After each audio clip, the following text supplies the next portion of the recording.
Phoenix Radio Station, dan seperti biasa Finars, di hari Jumat di jam 5 sore sampai jam 6 sore Agil itu bakal nemenin kamu di check up. Dan hari ini Agil udah bersama ini Dr. Bagus Gede K. Astayogi SPOTFICS. Tentunya ini adalah juga seorang dosen dari Fakultas Kedokteran Universitas Maha Saraswati. Dan hari ini itu bakal ngebahas salah satu hal yang mungkin sering banget kamu alami di umur-umur segini ya. Padahal sebenarnya kamu itu masih muda, tapi kamu itu sering banget mengalami yang namanya nyeri otot, terus nyeri sendi, terus juga mungkin nyeri pada tulang, kemana-mana harus bawa balsem, koyo, dan segala macamnya. That's why hari ini buat kamu yang ada pertanyaan mengenai hal-hal tersebut, kamu bisa langsung aja WhatsApp di 0812-383-9100 atau bisa juga DM di Instagram di @phoenixradiobali. Selamat sore Dr. Yogi, apa kabarnya hari ini?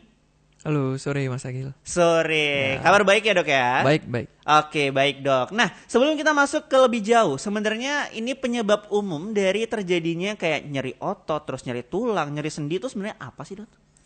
Baik Mas Agil. Jadi kita kalau bicara masalah nyeri itu sebenarnya tipe nyeri itu sebenarnya kan ada beberapa ya macam ya. Kalau kita spesifikkan ke arah nyeri otot, tulang dan sendi juga sangat terpengaruh dari usia si pasien sendiri, usia penderita sendiri, kemudian dari sumber nyerinya, kemudian ada juga penyebab-penyebabnya, entah itu berupa penyebab fisiologis atau patologis. Kalau fisiologis itu memang dia penyebab yang sering terjadi pada jika tidak ada kelainan atau memang disertai dengan kelainan. Jadi kalau pada remaja terutama itu yang memang sering itu overuse karena aktivitas sering. Overuse karena aktivitas, oke. Kemudian kadang-kadang juga ditemukan bisa jadi juga karena adanya kelainan postural, seperti itu. Jadi tergantung itu fisiologis atau patologis. Tapi kalau yang fisiologis memang lebih sering karena overuse dan aktivitas sehari-hari remaja tersebut seperti itu. Oke, tapi gimana tentang remaja yang mungkin aktivitasnya nggak terlalu berat dok, bisa dibilang kayak cuman paling dia kayak berangkat kuliah, cuman ya nongkrong, tapi sering banget yang ngalamin yang namanya kok pegel-pegel, pinggang sakit, nyeri segala macam, segala badan kayak gitu dok. Oke, pertanyaannya bagus. Jadi memang kadang-kadang kan kita ngerasa badan kita nih kayaknya sehat aja gitu, nggak terlalu banyak aktivitas, kebanyakan kita cuma bekerja, kuliah gitu. Nah, tapi ada memang nyeri-nyeri pada tulang dan otot dan sendi yang memang dia masih bersifat fisiologis dan penyebabnya masih memang bukan sesuatu yang patologis. Contohnya itu memang karena nyeri psikosomatis, karena pikiran. Itu sering juga. Itu juga bisa mempengaruhi dok ya? Ya, nyeri psikogenik namanya ya. Terus kemudian juga karena kekurangan nutrisi juga bisa.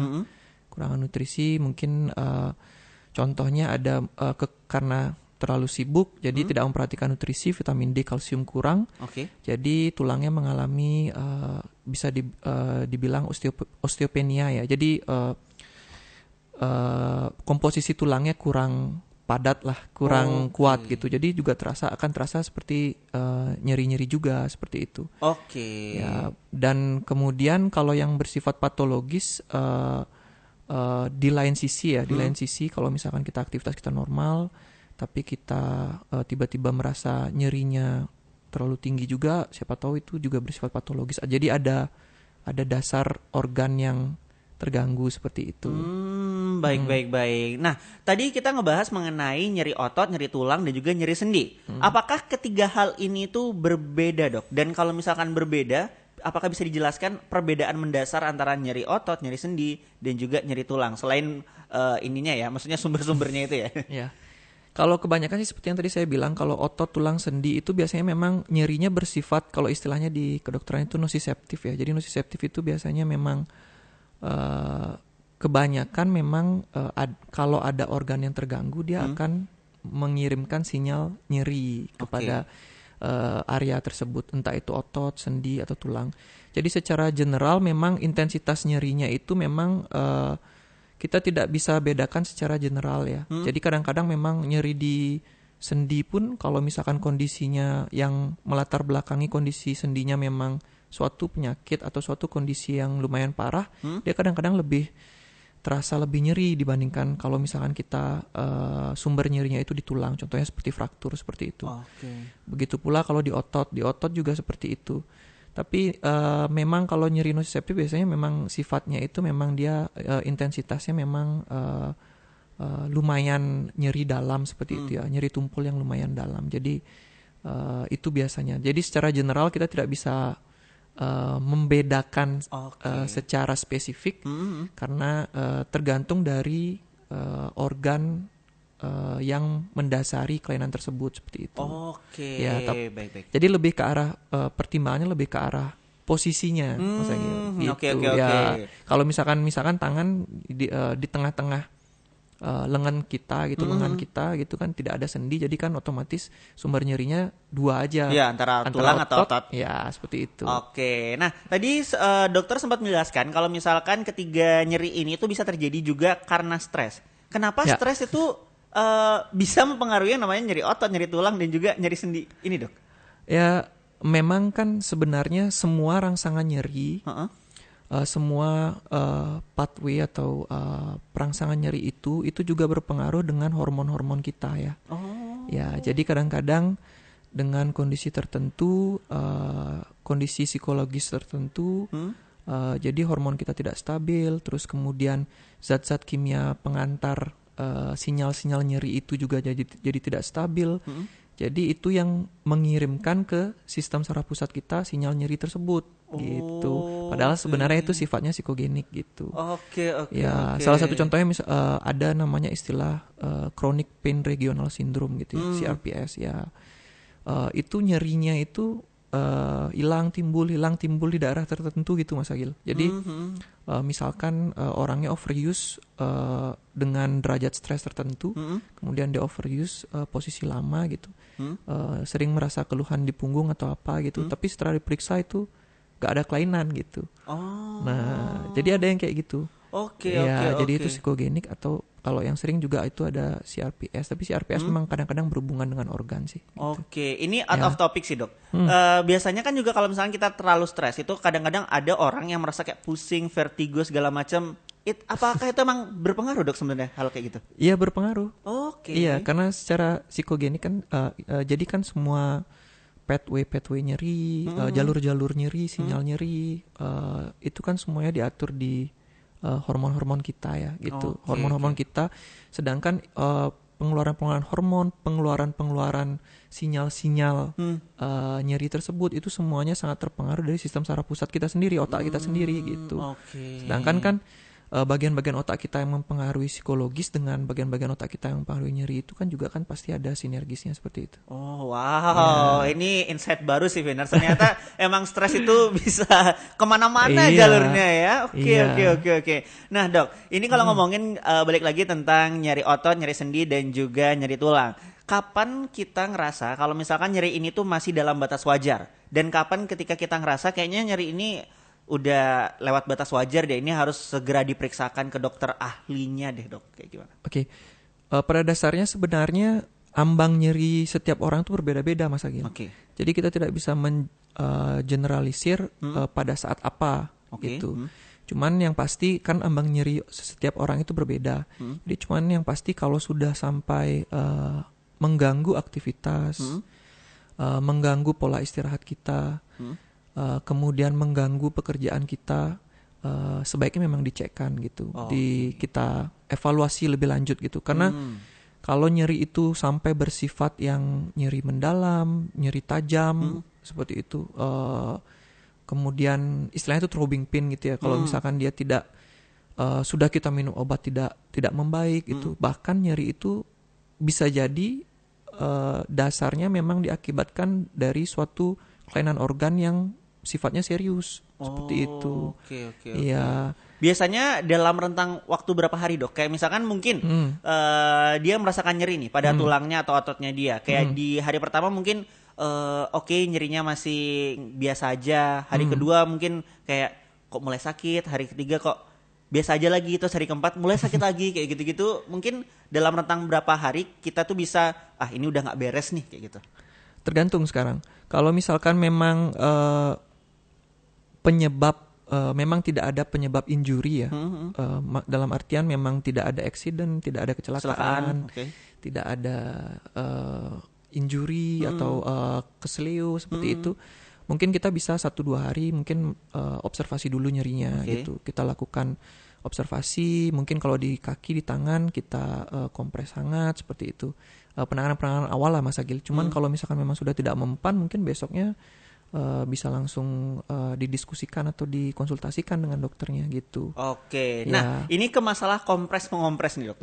Ini kadang-kadang ini di masyarakat nih, apalagi buat saya sendiri yang suka main bola, itu sometimes kadang-kadang ada teman saya yang menyarankan kalau misalkan lagi cedera itu menggunakan yang namanya kompres air dingin atau es batu. Ada yang menyarankan untuk air hangat juga itu ada. Nah sebenarnya yang bener nih yang mana dok? Kalau dalam proses akut, jadi namanya nyeri, entah inflamasi ya, kita berbicara tentang peradangan. Nyeri itu kan sebenarnya kalau di bidang tulang, otot, dan sendi kan sangat berhubungan dengan peradangan ya.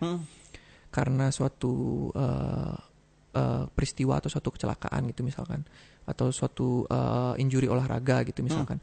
Jadi kalau pada masa akutnya, fase akutnya, inflamasi itu, peradangan itu fase akutnya sebaiknya memang yang kompres dingin ya. Kompres dingin, es batu tadi itu ya?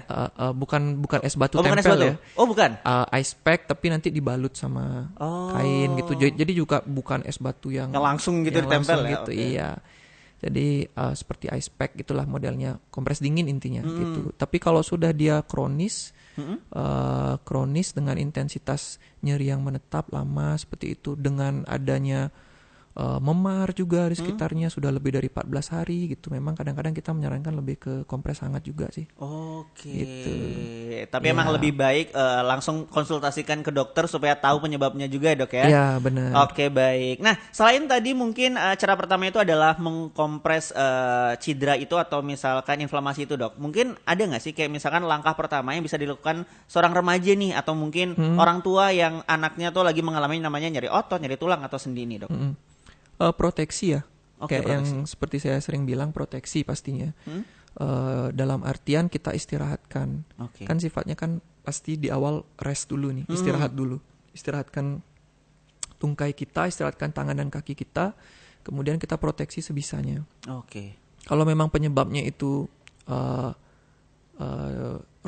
robekan ligamen gitu, misalnya robekan otot gitu, ya kita bisa menggunakan seperti elastis bandage seperti itu ya. Jadi kasa-kasa elastis seperti itu untuk memegang sementara sebelum dikonsultasikan. Jadi memang setelah rest kita kalau bisa sih proteksi gitu. Oke.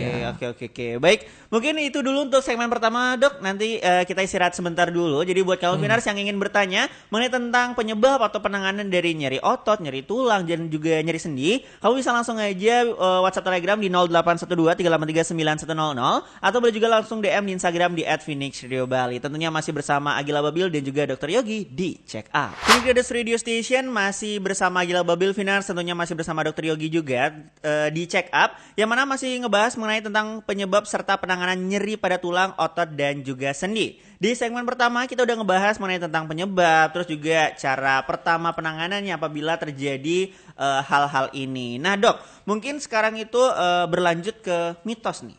Ini ada beberapa mitos yang beredar di masyarakat. Kalau misalkan kita nih ketika bergerak itu ada bunyi-bunyi kayak klik gitu.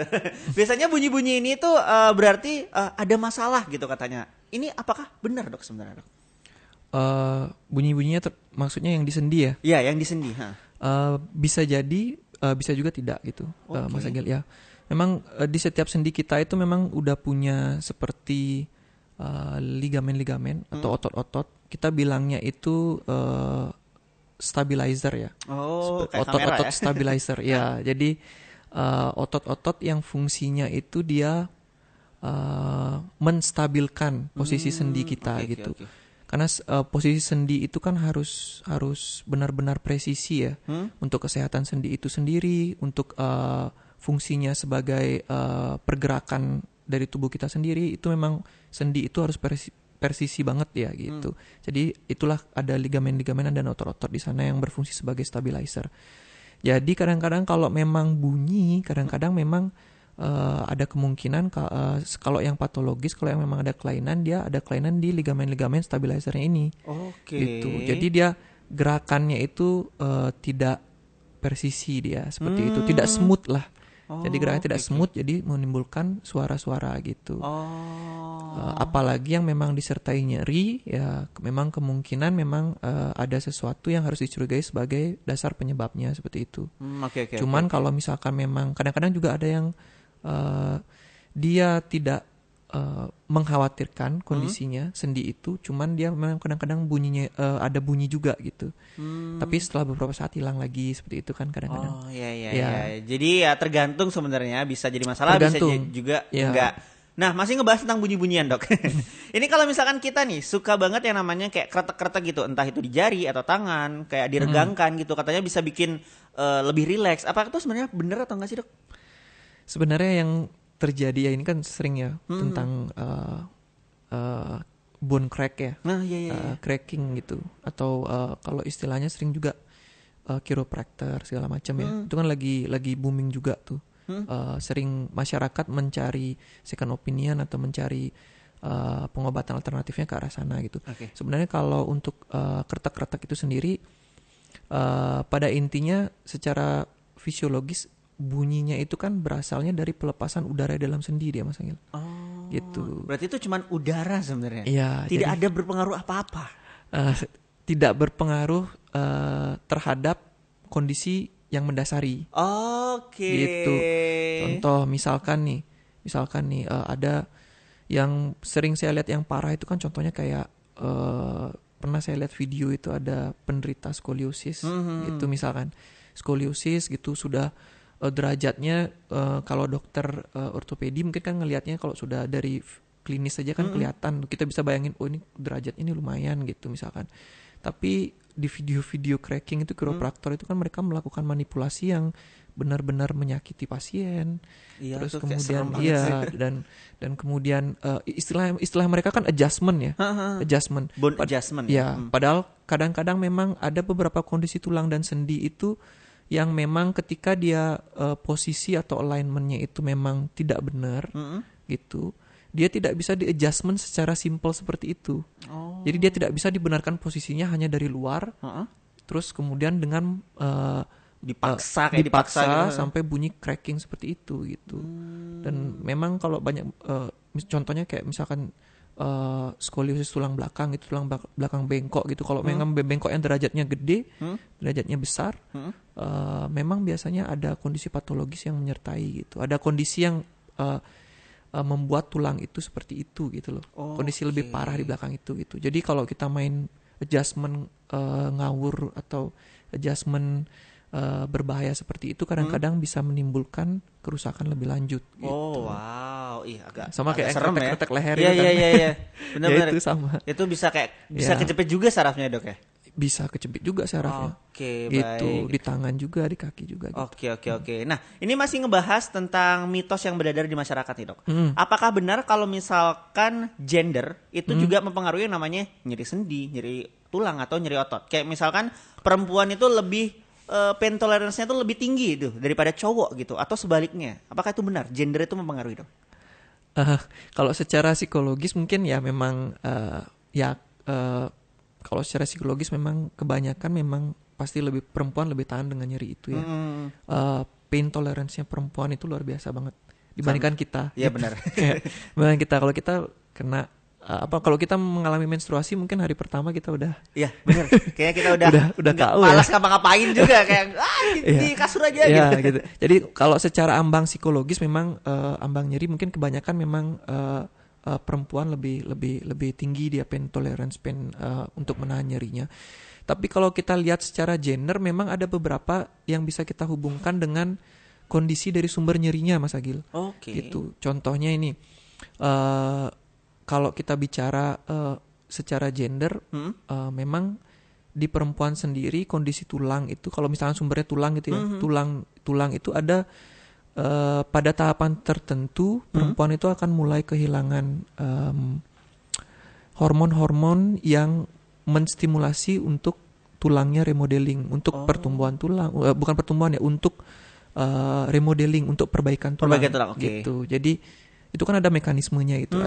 Nah itu ada beberapa pada usia tertentu wanita akan mulai kehilangan hormon itu. Jadi tulangnya itu secara general akan bersifat lebih rapuh Oh, Ya, jadi nyeri nyeri tulang dan sendi kalau kita uh, hubungkan dengan sumbernya, memang pada usia tertentu wanita akan lebih banyak mengalami permasalahan-permasalahan itu seperti itu. oh, wow, menarik, Iya, menarik, menarik. Ternyata juga berpengaruh itu ya iya, antar gender itu ya. iya. Oke, nah nextnya dok, ini kan sekarang itu lagi banyak juga ini yang namanya fisioterapi. Hmm. Apakah fisioterapi ini baik dilakukan ketika kita mengalami yang namanya nyeri otot, tulang, atau bahkan sendi dok?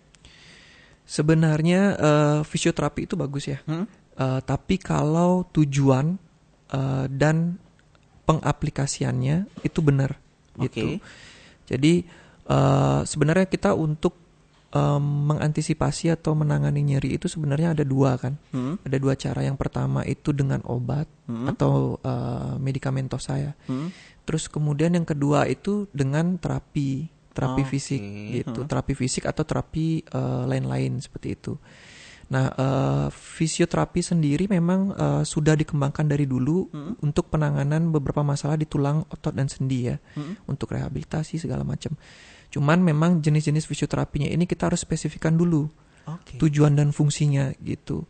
Nah, kalau memang permasalahannya nyeri otot dan tulang, kita harus tahu dulu nih Mas Agil, sumbernya ini apa gitu. Kalau kita main fisioterapi aja, kita main terapi aja tanpa mengetahui sumbernya, kadang itu akan men-trigger atau menstimulasi nyeri lebih lanjut. Karena dia akan merangsang peradangan lagi kan gitu. Dengan gerak-gerakan itu, dengan teknologi yang ada seperti itu. Tapi overall memang fisioterapi itu memang merupakan bagian dari secara apa namanya, penanganan keseluruhan dari nyeri itu. Gitu. Memang dia memang bagiannya gitu. Oke, oke. Berarti Ya. fisioterapi ini bisa dibilang cuman sebagai rehabilitasi aja atau bisa untuk mengobati sebenarnya, Dok? Dia bisa juga untuk mengobati. Oh, bisa juga ya? Iya. Oke. Jadi bukan mengobati ya, menangani. Oh, menangani. Oke. Kalau mengobati kan pasti pakai obat tuh. Ha. Ya. Dia juga bisa menangani gitu. Oke. Terutama kalau nyeri-nyerinya sifatnya fisiologis gitu. Contohnya nih, misalkan pada remaja yang sering ya, misalkan ada nyeri overuse pada bagian tertentu, pada bagian lutut gitu. Nah, kadang-kadang ketika kita kan harus tahu sumbernya dulu nih Mas Agil. Kita harus tahu sumber atau latar belakang penyebab nyerinya nih apa, pasti ada gitu. Oke. Nah, ketika kita konsul ke dokter ortopedi, terus kemudian dokter ortopedinya sudah memberikan suspek, sudah memberikan diagnosis atau suspek kondisi yang mana yang merupakan dasarnya. Kalau misalkan menurut dokternya itu memang, wah ini tidak perlu intervensi proteksi yang lebih lanjut, tidak perlu intervensi surgery, tidak perlu intervensi pembedahan. Kalau begitu saya akan sarankan terapi obat saja dan fisioterapi seperti itu. Oh, gitu. Iya. Oke, Jadi oke, fisioterapi oke. itu merupakan bagiannya memang dia. Oh. Itu. Tapi setelah kita tahu dulu nih sumbernya yang mana gitu. Ya. Oke, oke, oke. Menarik, menarik, menarik. Nah, Dok, ini lanjut lagi mengenai tentang penanganan nih, Dok. Ketika kita sebagai pasien nih, ketika ke dokter ortopedi atau ke dokter ya yang ketika kita mengeluhkan yang namanya nyeri tulang, nyeri otot, ada nggak sih penanganan lain yang mungkin dilakukan kepada kita selain yang mungkin tadi dokter sebutkan tadi, Dok? Oke, seperti yang saya bilang sebelumnya Mas Agil. Jadi nyeri itu kita harus tahu dulu nih dasar penyebab nyerinya apa Oke, gitu. balik lagi ke sana itu, ya. entah itu fisiologis atau patologis gitu. Nah, kalau dia kalau memang dia, kalau misalkan ada pasien gitu atau misalkan masyarakat ingin tahu gitu, penanganan apa saja biasanya kalau misalkan ada kondisi tertentu yang menyebabkan nyeri gitu. Jadi kita investigasi dulu sumbernya yang pertama. Setelah itu kalau memang misalkan dia tidak butuh penanganan yang sifatnya surgery atau pembedahan gitu. Jadi kadang-kadang kita hanya melakukan proteksi yang pertama. Oke. Terus kemudian kita lakukan pengobatan. Nah, obat sendiri itu ada yang sifatnya kita minum dan kita suntikan. Oh. Iya. Jadi penyuntikan ini pun ada yang sifatnya dia kita suntik di bagian nyerinya langsung atau di bagian tubuh tertentu untuk menyalurkan obat itu gitu. Oke. Nah, kalau di bidang ortopedi sekarang memang kita memang banyak pengembangannya ke arah pain management ya. Pain management itu yang sering dilakukan itu memang ada dua, yang menggunakan sonografi yang sifatnya ultrasound sonografi. Ada juga yang menggunakan radio frequency ablation namanya. Seperti itu. Jadi sama-sama kita mentarget sumber nyerinya. Contohnya misalkan penyebabnya memang saraf tertentu, seperti itu kita target, kita kasihin obat di sana, seperti itu. Kalau radio frequency ablation, sarafnya itu seperti di blok dia. Agar tidak menyalurkan impuls nyeri itu lagi gitu. Ya, tapi dalam catatan memang kita tahu dulu sumbernya. Karena kalau misalkan memang nyerinya dia ternyata ada patah tulang, terus ada robekan sendi gitu. Ya kita lakukan pain intervention yang sifatnya hanya obat-obatan simptomatik atau obat-obatan gejala nyeri, yang nggak akan sembuh, nyerinya akan datang lagi karena sumbernya kita tidak tangani seperti itu. Tapi teknologi untuk pain management ini memang sudah banyak sekali pengembangannya. Seperti itu. Menarik. Ya. Nah, kalau ngebahas tentang obat dok, tadi dokter menjelaskan ada obat suntik, terus juga ada obat minum. Gimana dengan obat kayak salep, kayak kuyuh mungkin? Apakah itu sebenarnya adalah obat-obatan yang termasuk efektif atau ya susul lah, gimana dok? Kalau biasanya sih memang dikombinasi Mas Agil. Dikombinasi. Jadi kalau yang sebenarnya kalau istilahnya di bidang kedokteran itu kan ada namanya obat oral, itu yang diminum, kemudian obat injeksi, kemudian atau parenteral, kemudian ada namanya topikal. Nah topikal ini kan yang kita olesin. Benar. Ya kita olesin. Kalau zaman dulu tuh bilangnya salep atau apa gitu. Kalau zaman sekarang kan lebih bersifat gel atau krim dia. Ya itu juga membantu. Ya, jadi biasanya dikombinasikan secara topikal dan secara oral. Ya, secara obat minum atau obat suntik seperti itu. Jadi harus dikombinasikan, tidak boleh berdiri sendiri sebenarnya ya. Tergantung sih. Tergantung lagi. Iya, tergantung derajat nyerinya. Baik. Iya. Nah, buat kamu juga Vinars yang masih pengen bertanya mengenai tentang penyebab atau penanganan nyeri pada tulang, otot atau sendi, langsung aja bisa bertanya ke Dr. Yogi langsung ke WhatsApp-nya Phoenix Radio Bali di 0812-383-9100 atau boleh juga lewat DM Instagram di @phoenixradiobali. Kita break sebentar dok. Nanti di segmen terakhir kita bakal jawabin pertanyaan kamu Vinars. Phoenix Radio Station masih bersama Agil Ababil Vinars, tentunya masih di check up dan masih bersama Dr. Yogi juga. Dan buat kamu yang ingin bertanya nih mengenai tentang nyeri otot, nyeri tulang atau nyeri sendi, kamu bisa langsung aja bertanya di WhatsApp Telegram 0812-383-9100 atau boleh juga lewat DM Instagram di @phoenixradiobali. Karena sekarang kita bakal menjawab beberapa pertanyaan kamu yang udah masuk. Langsung aja dijawab di sini. Ini ada yang nanya maksudnya. Jadi dok, ini ada yang bertanya nih. Ada Komang Rama Agastya. Sore dok, aku mau tanya, kenapa ya setiap selesai atau waktu lagi lari, bagian di bawah dada kanan itu selalu sakit saat tarik nafas? Itu solusinya gimana ya dok? Biar waktu lari nggak ada sakit dada di bawah lagi. Terima kasih. Pertanyaannya sebenarnya lebih ke gini ya. Otot-otot yang ada di rongga dada ya sebenarnya. Jadi kalau nyeri di dada sendiri itu agak lebih diperhatikan ya, karena apalagi habis olahraga. Karena di rongga dada sendiri kan tidak hanya otot-otot aja. Jadi di dalamnya itu banyak sekali organ-organ penting juga. Contohnya seperti paru, seperti jantung kita. Nah, itu tergantung lokasi nyerinya itu di rongga dada sebelah mana nanti gitu.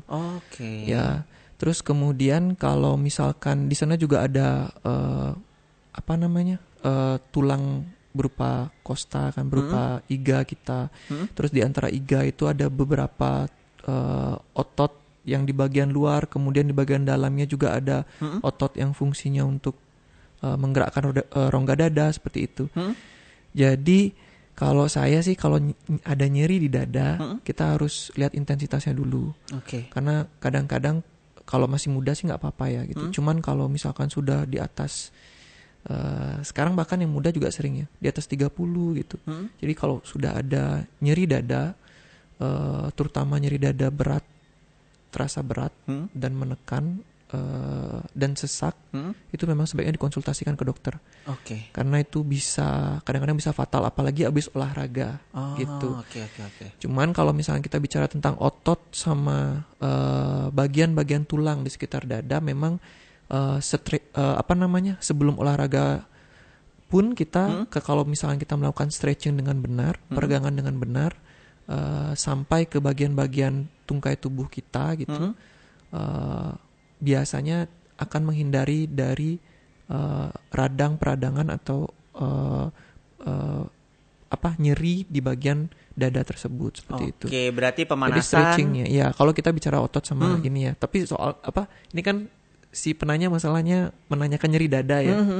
Karena nyeri dada itu memang kadang-kadang itu bisa ada dasar yang serius juga gitu. Jadi harus dikonsultasikan dengan dokter jantungnya, dokter penyakit dalamnya, dokter parunya juga untuk evaluasi itu. Seperti itu. Oke, baik. Selain kemungkinan dari cedera otot di bagian sana gitu. Oke, apalagi yang sering beraktivitas fisik yang lumayan cukup berat juga, Dok ya. Iya. Oke. Nah, ini ada pertanyaan lagi, Dok, dari Putri. Ini dia bercerita nih, aku sebagai perempuan yang sudah pernah melahirkan itu merasakan banget nih, Dok, perbedaan di sendi dan juga tulang, terutama lutut itu sering bunyi dan di sebelah kiri itu kadang juga nyeri. Apakah faktor hormon yang berubah itu atau faktor bisa juga beban atau berat badan, Dok? Dan penanganan terdekat atau konsul ke dokter Yogi ini prakteknya di mana, dia bertanya, Dok? Ya, jadi kalau kalau setelah melahirkan memang pada waktu melahirkan itu pada waktu hamil ya sebenarnya ya, bukan melahirkannya ya. Waktu hamil itu posisi atau kondisi fisiologis dari seorang perempuan itu secara hormonal, secara tulang sendi otot itu semuanya kayak diuji gitu ya. Jadi karena semuanya mengalami tekanan, mengalami perubahan yang signifikan selama mengandung. Jadi yang sering itu pada saat mengandung memang masalah-masalah berupa peradangan sendi dan ligamen ya. Karena perubahan dari hormon dan fisiologis ibu hamil itu sendiri. Ya, contohnya itu yang paling sering itu kan ada namanya Hurris pregnancy itu. Ya kan? Jadi pergelangan tangan yang nyeri banget waktu hamil gitu. Nah, itu memang bagian dari perubahan-perubahan secara fisiologis dari kondisi wanita hamil itu sendiri. Nah, biasanya kalau setelah melahirkan itu setelah beban atau setelah bayinya itu keluar dari tubuh si ibu itu biasanya tekanan-tekanan hormonal secara fisiologis, perubahan-perubahan itu biasanya akan berangsur-angsur kembali normal gitu. Tapi memang kan butuh waktu seperti itu. Termasuk di sendi, tulang dan di ligamen-ligamen gitu. Nah, memang sarannya memang ya sebaiknya memang setelah kita melahirkan kita mulai melakukan aktivitas olah fisik atau olahraga, tapi memang dilakukan secara progresif ya. Tidak serta-merta langsung kita ambil yang intensitas dan bebannya tinggi gitu. Langsung berat gitu Langsung berat gitu olahraganya gitu. Baik. Ya, jadi kita kembali ke olah fisik yang sifatnya fisiologi sebelum kita melahirkan untuk menjaga kondisi sendi dan tulang itu sendiri dan ligamen juga ya gitu. Tapi kalau misalkan memang nyeri sendi, tadi kan dibilang ada nyeri lutut ya. Kalau misalkan nyeri lututnya memang sampai nyeri lutut yang berat, yang sampai mengganggu aktivitas, sampai mengganggu gerakan sendi, ya jawabannya memang harus diperiksakan gitu.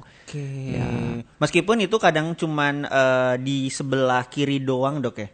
Nggak apa-apa, itu sebelah kiri pun ya nggak apa-apa, sama aja ya? Sama aja, jadi tergantung intensitas nyerinya gitu. Baik, terima kasih, Dok. Ini dia juga bilang terima kasih katanya, Dok gitu. Ya, tadi tempat praktek ya sementara di Seminyak saja sama di BIMC sih. Tuh tadi Putri itu di apa, Dok, tadi, Bro? Di Orthopedic Brace Center di Seminyak sama di BIMC. Nah, itu tadi BIMC ya. Hospital ya. Nah, ini ada lagi pertanyaan, Dok. Ini dari Ganing. Dok, saya mau bertanya nih. Ini kan kaki saya dari kecil itu emang sering banget kalau saya tuh lagi grogi atau lagi tegang atau stres mungkin ya, itu bisa langsung sakit. Kira-kira itu penyebabnya apa ya, Dok? Yang tadi kita bahas itu Mas Gil, kemungkinan kebanyakan memang psikogenik. Iya, psikogenik. Jadi psikogenik pain itu memang kadang-kadang tertrigger dari sistem saraf pusat kita. Gitu. Jadi kondisi tertentu dia mengirimkan sinyal sinyal pada area tertentu yang seharusnya memang sinyal nyeri itu nggak ke sana, jadi kekirim dia karena perubahan hormon-hormon dan sinyal-sinyal nyeri di sistem saraf pusat kita gitu. Jadi psikogenik pain juga kadang-kadang juga ada yang seperti itu. Ketika lagi grogi, kayak lagi presentasi tiba-tiba nyeri semua. Itu berarti sama kayak misalkan contohnya nih kalau kita lagi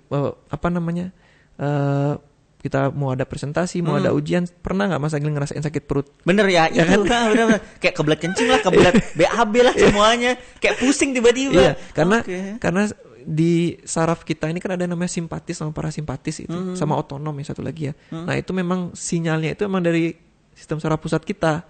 Gitu. Jadi kalau ada perubahan-perubahan tertentu hormon yang mempengaruhi itu adrenalin segala macam itu akan mempengaruhi saraf-saraf kita juga dan itu mempengaruhi pengiriman sinyal nyeri seperti itu. Ya. Tuh tadi buat Ganing ya. Itu mungkin kamu karena terlalu stres. Nah dok, lanjut lagi nih dok. Ini dari Hari Sukmawan Made. Dok, izin bertanya nih, apa sih langkah preventif atau pengobatan awal bagi penderita jika terjadi cedera otot saat beraktivitas ataupun olahraga? Seperti yang kita sudah bahas sebelumnya di sesi sebelumnya Mas Agil. Jadi pertama memang cedera otot, cedera olahraga, cedera tulang memang prinsip dasarnya adalah rest yang pertama, istirahatkan. Yang kedua adalah proteksi, ya kan? Kita harus memproteksi dengan sesuatu, entah itu menggunakan barang yang simple pun seperti kardus, seperti penggunaan bantal. Paling tidak kita proteksi dulu, jangan gunakan dulu sendi dan tangan itu atau kaki itu. Biasanya kan pergelangan kaki yang paling sering. Kemudian kita angkat, kita elevasi posisinya agar darah bisa balik ke arah jantung lebih lancar. Jadi tidak terjadi pembengkakan yang serius, tidak terjadi penekanan di sana, mengurangi peradangan seperti itu. Oke. Dan juga bisa dilakukan pengompresan seperti yang tadi kita bahas. Benar ya. Kalau untuk air dingin itu tadi ya. Ya, kompres ice, kemudian baru kita konsultasikan dengan dokter-dokter yang bersangkutan seperti itu. Ini terakhir dok, ini dari Putra. Dok, aku mau tanya nih, sekarang tangan aku tuh masih banget suka nyeri, kayaknya sih karena salah angkat galon ya. Jadi sebelah kiri tuh nyeri gitu. Terus aku tuh suka mandi malam pakai air dingin. Apakah ini ngaruh nggak sih dok? Atau sebaliknya pakai air hangat aja? Sebenarnya nggak ngaruh ya. Tapi memang ya tergantung dari kebanyakan kan orang menganggap mandi dingin dan mandi air panas pada waktu malam hari itu berhubungan dengan rematik tulang yang sebelumnya kita bahas itu yang asam urat itu tadi ya. Mitos-mitos seperti itu. Sebenarnya itu berhubungan dengan kondisi fisiologis tubuh kita saat mandi. Jadi kalau malam memang kita dengan full aktivitas terus kita siramin air dingin banget, kita pulang kerja malam gitu misalkan atau habis olahraga malam kita mandi dengan kondisi air dingin yang suhunya lumayan dingin, itu kan seperti kita kondisi tubuh kita tuh lagi panas-panasnya itu lagi hangat-hangatnya, kita sebaliknya kita siramkan air dingin kan justru akan menyebabkan kerusakan pada otot, kulit, ya kan langsung dia gitu karena kontaknya kan itu sangat berlawanan gitu. Kayak kaget gitu langsung kayak kaget gitu ya. Jadi kan memang itu nggak baik ya. Cuman kalau memang kondisi kita tidak dalam aktivitas fisik yang berlebihan atau apa, itu memang mandi dingin pun dalam kondisi yang netral gitu loh istilahnya. Mandi dingin pun sebenarnya tidak akan mempengaruhi atau tidak akan men-trigger yang namanya mitos-mitos yang namanya nyeri tulang kronis atau apa atau rematik segala macam itu tidak sebenarnya tidak ada hubungan secara langsung gitu bisa dibilang istilahnya ya. Ya cuman kalau misalkan memang nyeri di pergelangan tangan setelah mengangkat suatu beban dia kan bilangnya tangan ya. Tangan. Jadi kita harus tahu dulu spesifik sumbernya nih Mas Agil. Sumbernya di bagian tangan mana. Setelah kita tahu sumbernya, kita evaluasi, kemudian baru kita bisa tentukan penanganannya sebaiknya hanya berupa obat saja, terapi fisik, penyuntikan atau perlu perlindungan atau proteksi sampai perlunya pembedahan seperti itu.